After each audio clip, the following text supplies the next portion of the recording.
Hi friends, Bhadravati సేనాపతి మాట్లాడుకుంటున్న మాటలు వినేసిన విశ్వ, ప్రేమకి నిజం చెప్పేసిన విశ్వ, భద్రావతిని ఎదిరించి ధీరజ్ దగ్గరికి వెళ్ళిపోయిన ప్రేమ. ఇదంతా ఎలా జరుగుతుందో తెలుసుకోవాలి అనుకుంటే వీడియోని పూర్తిగా చూసేసేయండి. ఇంకా భద్రావతి ఇలా అనుకుంటూ ఉంటుంది, వేదవతికి ఇదంతా ఎలా తెలిసింది, నేను ప్లాన్ వేసి ఇంటికి వచ్చానని అని చెప్పేసి భద్రావతి అనుకుంటూ ఉంటుంది. అప్పుడే ఇంకా వేదవతి ఇలా అంటూ ఉంటుంది, నీ మీద నాకు ఎంత ప్రేమ ఉందో ఈ రోజుతో ఆ ప్రేమ మొత్తం చచ్చిపోయిందక్క. ఎందుకంటే నువ్వు నా కుటుంబాన్ని పాడు చేయాలని, నా కుటుంబాన్ని ముక్కలు చేయాలని నా ఇంట్లోకి అడుగుపెట్టావు. కానీ నేనెప్పుడు నీ మీద అలాంటి ఉద్దేశాలు కానీ, మీ ఇల్లు పాడైపోవాలని కానీ, మీ ఇంట్లో అందరికీ బాగోకూడదని ఎప్పుడూ కోరుకోలేదు. కానీ మీరెప్పుడూ మా చెడే కోరుకున్నారు. నేనెప్పుడూ మీ మంచే కోరుకున్నాను అని చెప్పేసి వేదవతి అంటూ ఉంటుంది. అప్పుడే ఇంకా భద్రావతి ఇలా అంటూ ఉంటుంది, నువ్వు నమ్మినా నమ్మకపోయినా నేను మాత్రం ఏమీ ప్లాన్ చేసుకొని నీ ఇంట్లోకి రాలేదు. నిజంగా అమ్మ కోరిక మీదకే వచ్చాను అని చెప్పేసి భద్రావతి అంటూ ఉంటుంది.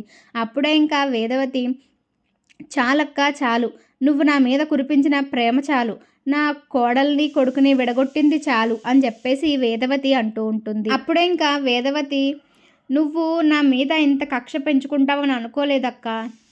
మీరు నా కొడుకు కోడల్ని విడగొట్టడానికి వచ్చారని గ్రహించలేకపోయాను. మీరు కావాలనే రెచ్చగొట్టి గొడవను పెద్దది చేసి ప్రేమ దృష్టిలో ధీరజ్ని తక్కువ చేసి వాళ్ళిద్దరినీ విడదీశారు. కానీ దేవుడు ఖచ్చితంగా వాళ్ళిద్దరినీ కలుపుతాడు. అది మీరు చూస్తారు. వాళ్ళిద్దరూ ఒకరిని విడిచి ఒకరు ఉండలేరు. మీరు ఎంత ప్రయత్నించినా వాళ్ళు విడిపోరు అని చెప్పేసి అనేసి వేదవతి లోపలికి వెళ్ళిపోతుంది. అప్పుడే ఇంకా భద్రావతి, నువ్వెన్ని చెప్పినా ప్రేమ ఇప్పుడు నా మాటే వింటుంది. నేను చెప్పిందే చేస్తుంది. ఇప్పుడే అంటుంది, విన్నావు కదా, చచ్చినా ఆ ఇంటికి రానని. ఇంకెప్పుడు ఆ ఇంటికి రాదు. నా మేనకోడలు నాకు నచ్చినట్టే ఉంటుంది అని చెప్పేసి భద్రావతి అనుకుంటూ ఉంటుంది. ఇది ఇలా జరుగుతూ ఉండగా అమూల్య ఏమొంచి విశ్వ కోసం ఆలోచిస్తూ ఉంటుంది. విశ్వ అలా చెప్పిందంతా నిజమేనా? అసలు విశ్వ నిజంగానే ప్రేమ వదిన కోసమే నాతో మాట్లాడటానికి ట్రై చేస్తున్నాడా? విశ్వ నిజంగానే మారాడా అని చెప్పేసి అమూల్య ఆలోచిస్తూ ఉంటుంది. అమూల్య ఇంకా అలా ఆలోచిస్తూ, నిజంగానే మారితే పర్వాలేదు, కానీ మారకపోతే ఇంకా నన్ను మోసం చేయాలనే చూస్తుంటే మళ్ళీ ఇబ్బందుల్లో పడతాను. నమ్మాలని ఉన్నా నమ్మితే ఎక్కడ మళ్ళా మోసపోతానేమో అని చెప్పేసి భయమేస్తుంది అని చెప్పి అమూల్య తనలో తను అనుకుంటూ ఉంటుంది. విశ్వ చెప్పిన దాన్ని బట్టి చూస్తుంటే నిజంగా విశ్వ మారాడని నాకు అనిపిస్తుంది. కానీ విశ్వాని అంత ఈజీగా నమ్మలేను కదా. తను చేసిన పనులు అలాంటివి. నన్ను ఎంత మోసం చేశాడు. ఇప్పుడు వచ్చి నేను మారిపోయాను అని చెప్తే నేను నమ్మాలా అని చెప్పేసి అమూల్య అనుకుంటూ ఉంటుంది. అప్పుడే ఇంకా వేదవతి అమూల్య దగ్గరికి వచ్చి, ఏమైందమ్మా, ఏం ఆలోచిస్తున్నావు అని చెప్పేసి అంటూ ఉంటుంది. ఏమీ లేదమ్మా, ఏం లేదు, ఊరికే అలా తిరుగుతున్నా అంతే అని చెప్పేసి అంటూ ఉంటుంది అమూల్య. అప్పుడే ఇంకా వేదవతి కోపంగా ఉండడం చూసిన అమూల్య, ఏమైందమ్మా, ఎందుకు అంత కోపంగా ఉన్నావు అని చెప్పేసి అంటూ ఉంటుంది. అప్పుడే ఇంకా వేదవతి, ఇంగో ప్రేమ చచ్చినా నీ జీవితంలోకి రాను అంటుంది ధీరజ్తోని. దాని మనసు మార్చడానికి మా అక్క మా అన్నయ్య ఏదో ప్లాన్ చేస్తున్నారనిపిస్తుంది అని చెప్పేసి వేదవతి అంటూ ఉంటుంది. అప్పుడు అమూల్య, అలా అయితే ఎలా అమ్మా, వాళ్ళిద్దరినీ కలపడానికి మనమే ఏదో ఒకటి చేయాలి అని చెప్పేసి అమూల్య అంటూ ఉంటుంది. నువ్వు ఇవన్నీ ఆలోచించుకమ్మా, నువ్వు చదువుకో అని చెప్పేసి వేదవతి అమూల్యతో అనేసి వెళ్ళిపోతుంది. అప్పుడే ఇంకా అమూల్య ఇలా అనుకుంటూ ఉంటుంది, ఒకసారి విశ్వతో మాట్లాడదామా, నిజంగానే విశ్వ చెప్పింది నిజమైతే వీళ్ళ కాపురం బాగుపడుతుంది కదా, వాళ్ళిద్దరూ కలిసి ఉంటే అంతే చాలు, ఇంట్లో ఈ గొడవలన్నీ తగ్గుతాయి కదా అని చెప్పేసి అమూల్య అనుకుంటూ ఉంటుంది. మళ్ళీ అమ్మో, మళ్ళీ విశ్వతో మాట్లాడానని నాన్నకు తెలిస్తే నాన్న నా మీద ఇప్పుడు కోపం లేదు, ఇప్పుడు మళ్ళీ నా మీద కోపం వచ్చి నాతో మాట్లాడటం మానేస్తారు. అప్పుడు అంతలా అయ్యింది, అది నేను మళ్ళీ ఏమైనా అయితే నేను తట్టుకోలేను. నాన్న నా విషయంలో మళ్ళీ ఏమైనా జరిగితే అస్సలు తట్టుకోలేరు అని చెప్పేసి అమూల్య అనుకుంటూ ఉంటుంది. ఇంకా ఇలా అరుపుతూ ఉండగానే ధీరజ్ ఏమో బాధపడుతూ ఉంటాడు. ప్రేమ ఏంటి అలా అంటుంది, అమ్మేమో తన వల్లే మేమిద్దరం విడిపోయామేమో అని చెప్పేసి బాధపడుతుంది. ప్రేమ ఏమో నాతో మాట్లాడటానికి ఇష్టపడటం లేదు, నా మాట వినడానికి ఇష్టపడటం లేదు, నాతో ఉండడానికి ఇష్టపడటం లేదు. నా మీద ఉన్న ప్రేమ అంతా ఏమైంది ప్రేమకి? నేను ఎంత ప్రేమిస్తున్నానో ప్రేమకు తెలీదా అని చెప్పేసి ధీరజ్ బాధపడుతూ ఉంటాడు. అప్పుడే ధీరజ్ దగ్గరికి వాళ్ళ మామయ్య తిరుపతి వస్తాడు. ఏంట్రా ఇక్కడ కూర్చున్నావు అని చెప్పేసి అంటూ ఉంటే, ఏం లేదు మామ, మనసు బాలేదు అని చెప్పేసి అంటూ ఉంటాడు. అప్పుడే ఇంకా, నీకు ఎంత మనసు బాగోలేకపోయినా నువ్వు మాత్రం తాగకరా నాయనా, ఆ రోజు తాగేసి నువ్వు చేసిన రచ్చ అంతా ఇంతా కాదు, అది నేను తట్టుకోలేను, నీ హింసను నేను భరించలేకపోతున్నాను అని చెప్పేసి అంటూ ఉంటాడు తిరుపతి.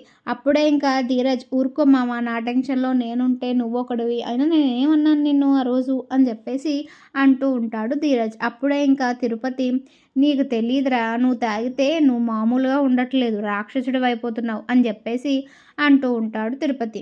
ఇది ఇంకా ఇలా జరుగుతూ ఉండగానే నర్మద కూడా రూమ్లో ఆలోచిస్తూ ఉంటుంది. ఇప్పుడు ఈ వల్లి ఖచ్చితంగా ఏదో ప్లాన్ చేసింది ఇదంతా అని నాకు అనిపిస్తుంది. కానీ వల్లి ఏం చేసిందో మనం ఎలా తెలుసుకోవటం? వల్లితో ఒకసారి మాట్లాడాను, కానీ వల్లి బయటపడలేదు, చాలా తెలివిగా ఆలోచిస్తుంది. నేను ప్రేమ తన మోసాలు అన్నీ బయట పెట్టామని కక్ష కట్టే ఇదంతా చేసింది. ఖచ్చితంగా వల్లి పాత్ర ఈ దీంట్లో ఉండే ఉంటుంది. కానీ వల్లి చిన్న క్లూ ఏమైనా ఇస్తే చాలు, దాంతో మొత్తం జరిగిందంతా ఏంటో తెలుసుకొని ప్రేమని ధీరజ్ని మళ్ళీ ఒకటి చేయవచ్చు. కానీ వల్లికి ఎలా తెలుసుకోవాలి వల్లి దగ్గర నుంచి నిజాన్ని అని చెప్పేసి అనుకుంటూ ఉంటుంది నర్మద. అప్పుడే ఇంకా సాగర్, మళ్ళీ మొదలుపెట్టావా నీ ఇన్వెస్టిగేషన్? నేను చెప్పాను కదా ధీరజ్ ఈగో పక్కన పెట్టి ప్రేమకు సారీ చెప్తే చాలు అని. నువ్వెందుకు ఇంతలా ఆలోచిస్తున్నావు? అయినా నువ్వు నా మాట ఎప్పుడు విన్నావులే, నా మాట అంటే లెక్కే లేదు నీకు, మొగుడికి ఏం చెప్పవు, మొగుడు చెప్పిన మాట వినవు అని చెప్పేసి సాగర్ అంటూ ఉంటాడు. అప్పుడే ఇంకా నర్మద, మీరొకరు ఉండండి, ఇప్పుడు నేను కనుక్కున్నది ఏమన్నా తెలిస్తే ఇంట్లో ఉన్న గొడవలన్నీ సద్దుమణిగిపోతాయి అండి. మామయ్య గారు అత్తయ్య గారితో మాట్లాడటమే కాదు, ప్రేమ కూడా మన ఇంటికి వస్తుంది, అందరం సంతోషంగా ఉండొచ్చు, అందుకే ఇలా చేస్తున్నాను అని చెప్పేసి నర్మద అంటూ ఉంటుంది. అప్పుడే ఇంకా వల్లి చాలా ఆనందపడిపోతూ ఉంటుంది. ఈ నర్మద నన్ను కనిపెట్టలేకపోయింది, ప్రేమకు తోడు కూడా నర్మదకు లేకుండా పోయింది, ఏమైనా చేద్దామన్నా ఇప్పుడు నర్మద ఒంటరి అయిపోయింది. మా అత్తయ్య ఉన్నా సరే మామయ్య గారు మాట్లాడట్లేదని బాధలోని, కొడుకు కోడలు దూరం అయ్యారనే బాధలోనే ఉంది తప్పితే ఆవిడికి అంత ఐడియాలు వచ్చే ఆలోచన ఏమీ ఉండదు. కానీ ఈ నర్మదే ఒక్కరితే ఉన్నా సరే ఏమైనా చెయ్యొచ్చు. ముందు మనం ఆ నర్మదతో చాలా జాగ్రత్తగా ఉండాలి. ఒంటరి అయిపోయింది కాబట్టి కొంచెం ఆలస్యం అవుతుంది, కానీ మళ్ళీ మన దగ్గరకు వచ్చి ఏమైనా అడుగుతుంది. ఖచ్చితంగా నర్మదకి నా మీదే అనుమానం ఉంటుంది, ఆ అనుమానాన్ని రాకుండా మనం నడుచుకోవాలి అని చెప్పేసి వల్లి తనలో తను మాట్లాడుకుంటూ ఉంటుంది. అయితే ఇంకా ఇదంతా ఇలా జరుగుతూ ఉండగానే విశ్వ కూడా అక్కడ బాధపడుతూ ఉంటాడు.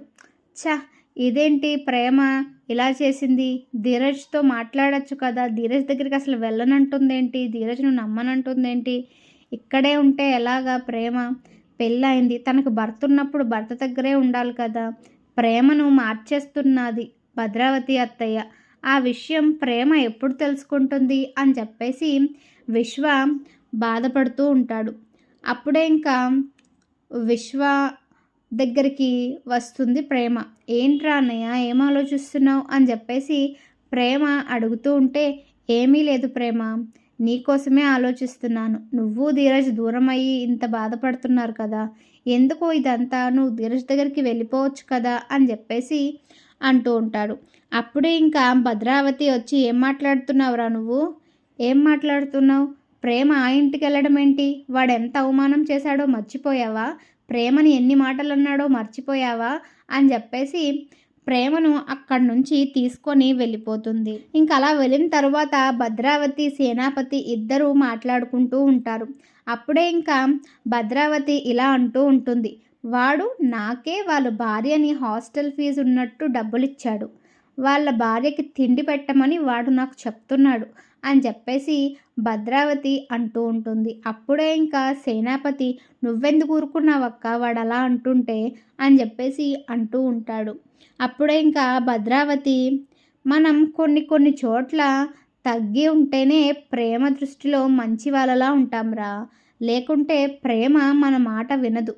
ప్రేమకి ఎక్కడ చిన్న అనుమానం వచ్చినా ఆ ధీరజ్ దగ్గరికి ఖచ్చితంగా వెళ్ళిపోతుంది.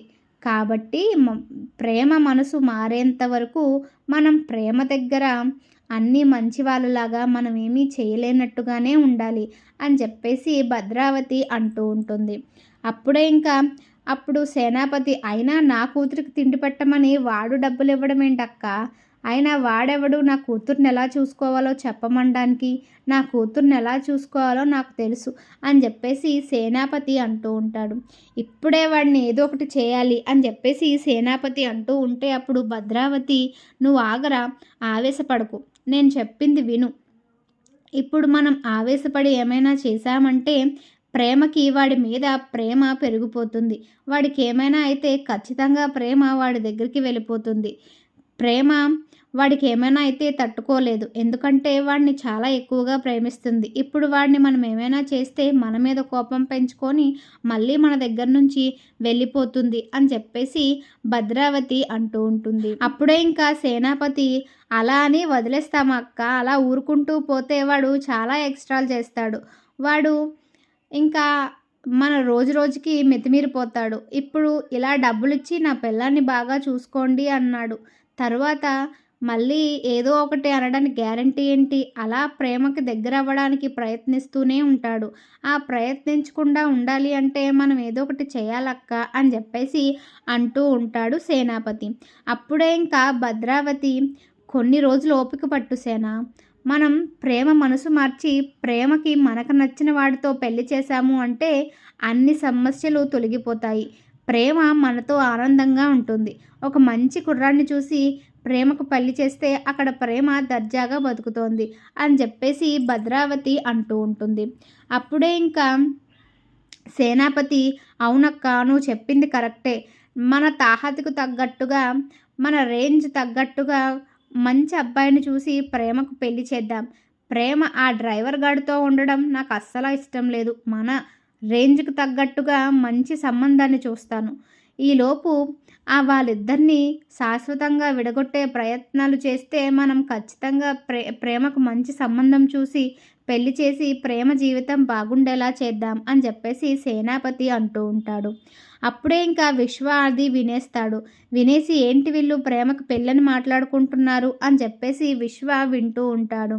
అప్పుడే ఇంకా భద్రావతి ఇలా అంటూ ఉంటుంది, ఆ ఇంటికి మనం కావాలనే వెళ్ళి వాళ్ళ పెళ్లి కోసం తెలిసి గొడవ చేశామని ప్రేమకి ఈ విషయం అస్సలు తెలియకూడదు. ఆ విషయం ప్రేమకు తెలిసింది అంటే ఖచ్చితంగా ప్రేమ మన దగ్గర ఉండదు, ధీరజ్ దగ్గరికి వెళ్ళిపోతుంది. ఆ ధీరజ్ ఏ తప్పు చేయలేదని ప్రేమకు తెలిసిపోతుంది అని చెప్పేసి భద్రావతి అంటూ ఉంటాడు. అయితే ఇదంతా విశ్వ అక్కడ ఉండి వీడియో తీస్తూ ఉంటాడు. అప్పుడే ఇంకా సేనాపతి, అవునక్క, నిజమే, మనమే కావాలని ఆ ఇంటికి వెళ్ళి గొడవలు చేశామని ప్రేమకు తెలియకూడదు. నువ్వు కరెక్ట్ టైంకి ప్రేమను పక్కకు తీసుకెళ్ళావు కాబట్టి అక్కడ తప్పంతా ధీరజ్దే అని ప్రేమ అనుకుంటుంది. ప్రేమ ఎప్పటికీ అలాగే అనుకోవాలి. మనం వాళ్ళని అన్న మాటలు ఎక్కడా ప్రేమకు తెలియదు కాబట్టి ప్రేమ మనతో వచ్చేసింది అని చెప్పేసి సేనాపతి అంటూ ఉంటాడు. అప్పుడే ఇదంతా వినేసిన విశ్వ ఆ వీడియోని తీసుకెళ్ళి ప్రేమకి చూపిద్దామని అనుకుంటాడు. అప్పుడే ప్రేమ దగ్గరికి వెళ్ళి విశ్వ, ప్రేమ, నువ్వు అనుకుంటున్నట్టు ధీరజ్ ఏ తప్పు చేయలేదు. ఆ రోజు భద్రావతి అత్తయ్యే ఇదంతా చేసింది. భద్రావతి అత్తయ్య ముందుగానే ప్లాన్ చేసి ఇదంతా చేసింది. కావాలంటే చూడు, వాళ్ళిద్దరూ మాట్లాడుకుంటుండగా నేను వీడియో తీశాను అని చెప్పేసి అంటూ ఉంటాడు విశ్వ. అప్పుడే ఇంకా ఆ వీడియో చూసి ప్రేమ భద్రావతిని ఎదిరించి ధీరజ్ దగ్గరికి వెళ్ళిపోతుంది. నువ్వు ఇలాంటి దానివి అనుకోలేదు అత్తయ్య అని చెప్పేసి వాళ్ళ అత్తని తిట్టేసి భద్రావతిని వదిలేసి వాళ్ళ అత్తగారింటికి వెళ్ళిపోతుంది. సరే కదా ఫ్రెండ్స్, వీడియో నచ్చినట్టయితే లైక్ చేసి షేర్ చేసి మా ఛానల్ని సబ్స్క్రైబ్ చేసుకోవడం మాత్రం అస్సలు మర్చిపోకండి.